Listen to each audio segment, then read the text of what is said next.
PT കുഞ്ഞു മുഹമ്മദിനെതിരെ നടപടിയെടുക്കാത്തതിനെതിരെ WCC. കുഞ്ഞു മുഹമ്മദിനെ രക്ഷപ്പെടാനുള്ള അവസരം ഒരുക്കുകയാണ് ചെയ്യുന്നത്. സ്ത്രീ സുരക്ഷയ്ക്ക് പ്രാധാന്യം നൽകുന്ന സർക്കാർ അടിയന്തരമായി ഇക്കാര്യത്തിൽ ഇടപെടണമെന്നും WCC ആവശ്യപ്പെടുന്നു.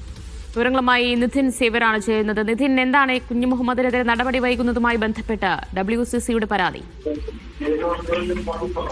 ലൈംഗിക അതിക്രമ കേസിൽ മുൻ MLA-യും സംവിധായകനുമായ PT കുഞ്ഞു മുഹമ്മദിനെതിരെ നേരത്തെ കേസ് എടുത്തിരുന്നു. പക്ഷേ ഇദ്ദേഹത്തിനെതിരായ നടപടികൾ അല്ലെങ്കിൽ ഇതിനെതിരെയാണ് നടപടികൾ കടുത്ത നടപടികളിലേക്ക് പോകാത്തതിനെതിരെയാണ് WCC ഇപ്പോൾ ഇത്തരത്തിൽ മുന്നോട്ട് വന്നിരിക്കുന്നത്. അതിക്രമം നടത്തിയ തലമുതിർന്ന സംവിധായകനും രാഷ്ട്രീയമായ വലിയ സ്വാധീന ശക്തിയുമുള്ള MLA-ക്ക് രക്ഷപ്പെടാനുള്ള അല്ലെങ്കിൽ ഈ അക്രമിക്ക് രക്ഷപ്പെടാനുള്ള സമയമാണ് ഈ കാത്തുനിർത്തൽ എന്നാണ് WCC പറയുന്നത്. ഒപ്പം തന്നെ ഈ അതിജീവിതമാർ വിശ്വസിക്കുന്ന സുരക്ഷാ വാഗ്ദാനം ലംഘിക്കപ്പെട്ടുവെന്നും മാതൃകാപരമായ ശിക്ഷ ഇയാൾക്കെതിരെ ഉറപ്പാക്കണമെന്നുമാണ് WCC ആവശ്യപ്പെടുന്നത്. ചലച്ചിത്ര അക്കാദമി IFFK വേദികളിൽ നിന്ന് കുറ്റാരോപിതനെ അകറ്റി നിൽക്കുന്നത് ഉചിതമായ നിലപാടാണെന്നും പക്ഷേ അക്കാദമി നിയമാനുസൃതമായ നടപടിയെടുത്തത് സർക്കാർ എന്തുകൊണ്ടാണ് കാണാത്തതെന്നും WCC ചോദിക്കുന്നുണ്ട്. ഒപ്പം സ്ത്രീ സുരക്ഷ പ്രാധാന്യം നൽകുന്ന സർക്കാരിൽ നിന്നും അടിയന്തരമായി ഇക്കാര്യത്തിൽ നീതിയുക്തമായ ഇടപെടൽ വേണമെന്നും WCC ആവശ്യപ്പെടുന്നു.